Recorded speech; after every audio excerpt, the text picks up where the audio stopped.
Hi, I'm Antonio Centeno, the founder of Real Men Real Style. Today we're going to be talking about menswear and how much can you get your clothing altered whenever you're losing weight. All right, if you haven't already, please subscribe to our YouTube channel. By doing that, these videos will come right to you. In addition, if you like this, if you find it useful, I would appreciate it if you would like it down below. And while you're down there, you're going to see that we've got a great 47-page ebook, which you can go and get sent right to your email address. In addition, I'm going to be linking to a really good article on men's alterations. I wrote this over at The Art of Manliness. I think you're going to enjoy it. All right, this is the question that came in. Dear Antonio, I was built like a bull when I was younger. Marriage, 2 kids, and a desk job has turned me into a cow. Ow. I hit that sick and tired of being sick and tired threshold and started doing something about it. I've lost 40 pounds in the last 3 to 4 months and have about 80 to go. Congratulations. So here's my style problem. How much can clothing be altered? I'm down to about 40 in the waist. Granted, I wear my pants over my stomach, but I just can't figure this out. When should I start building a wardrobe? Can you help? All right. First off, congratulations on the weight loss. It sounds like, you're aiming for about 120 pound, just shaving that off. That's going to be awesome. And you're probably going to be able to do this within a year.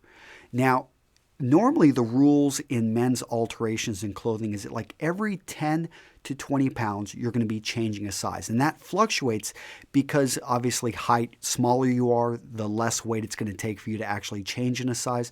The taller you are, the more weight you could actually gain and not really gain or lose a size. In any case, your question is, okay, how much can I alter my clothing? And this goes back to, I've talked about this before, but there are 3 rules when it comes to alterations that you need to be aware of. Number 1, is there fabric in there? Now, whenever because you're going, it sounds like you're losing weight. So for you, it's not really, this isn't as big of a rule. If you were actually going to be opening this up, you need to first make sure there's actually fabric inside the clothing. And that's something that you're going to have to usually on a jacket, cut it open. On a shirt, obviously there's not much in there. But lucky for you, you can actually bring in your shirts, usually a couple inches, jackets a couple inches, trousers a couple inches. You notice I said a couple inches 3 times. So 2 inches is in general how much I like to see something go in. And there's a reason for that. That takes us to our second rule when it comes to alterations, and that's proportions. So proportions are basically the size of your lapels, the size of your pockets. Whenever you're looking at a shirt, just the size of all the parts on it. Because technically, you could take a men's shirt and you could wrap it around a young child and actually, make it to fit that kid. But on a young boy, that shirt will never look right because the collar is always going to be too big. The points, if you look at a boy's shirt versus a man's shirt, the collar points are made different in size. This is proportion. And this is unfortunately the limiting factor when it comes to a suit, when it comes to a shirt, whenever it comes to trousers, that those proportions, usually for larger men, for rounder men, they're made bigger.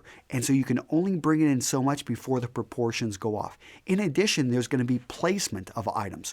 So where pockets are located, especially on the back pair of a pair of trousers. So whenever you're losing weight, we can keep bringing in those trousers, but eventually those pockets are going to get closer to each other and it's just not going to look right. I mean, you don't want two pockets kissing each other right on the back of your buttocks. Well, you could do it, and maybe you might be setting some type of fashion or style trend, but I would advise against it.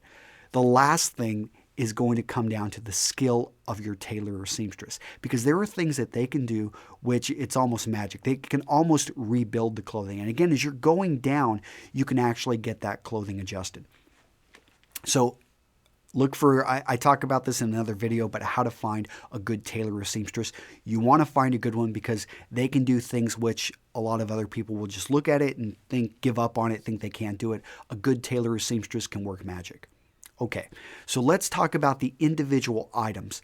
So if you've got a jacket, the good thing about a jacket is that this is probably one of the items that can be altered the most. And the reason being is because it's actually got multi-layers to it, and you can bring it in at multiple parts. So jackets usually can have darts in the front. They have a line right in the back where you can bring in fabric. They also have usually seam right here on the side where you can bring in fabric. So those multiple areas allow you to bring in a little bit of fabric here, a little bit of fabric there, and overall you can bring in. The bad part about that is it takes a lot of time. So your alteration bills could be a bit higher. Now when it comes to dress shirts, what you can do is you can dart the back of the dress shirt. You can even dart the front of the dress shirt. I never really think it looks that great on men, but it can be done.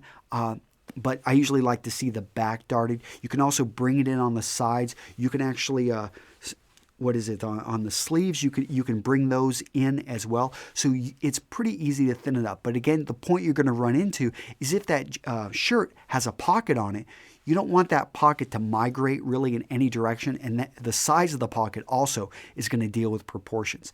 Trousers, I've already kind of talked about that, but the back pockets are going to be a limiting factor as you're bringing those in. Another thing that you're going to want to pay attention to is actually going to be the size of the crotch. And so we measure the crotch from, if you can imagine, on a pair of, just basically take a tape measure from the point here right at the front of the trousers, the point up at the top, going underneath, in your crotch area, and then going up around the buttocks, and then going up here. That is your crotch measurement. On many men, it's going to be something like 30 inches, give or take, 4 inches.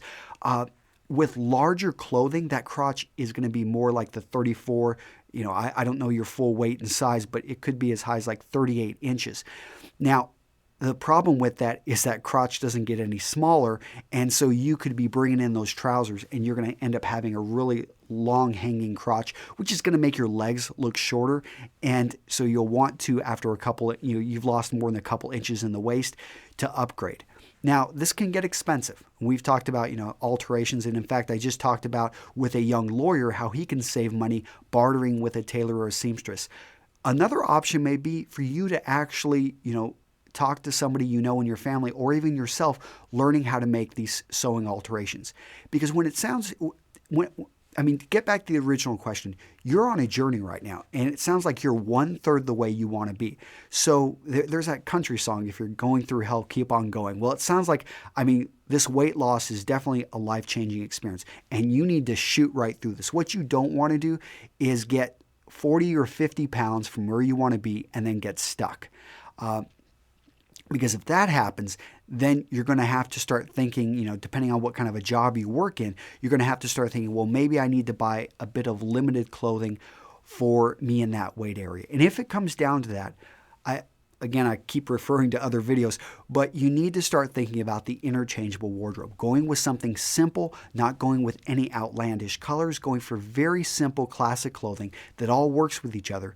Because when it comes down to it, as long as you've got as long as you look decent, as long as your clothing's conservative, as long as it doesn't really stand out, you'll be okay with wearing the same suit, let's say a couple times a week. So, you'll be able to get by with less. And in fact, I think most Americans, we own too much clothing anyway.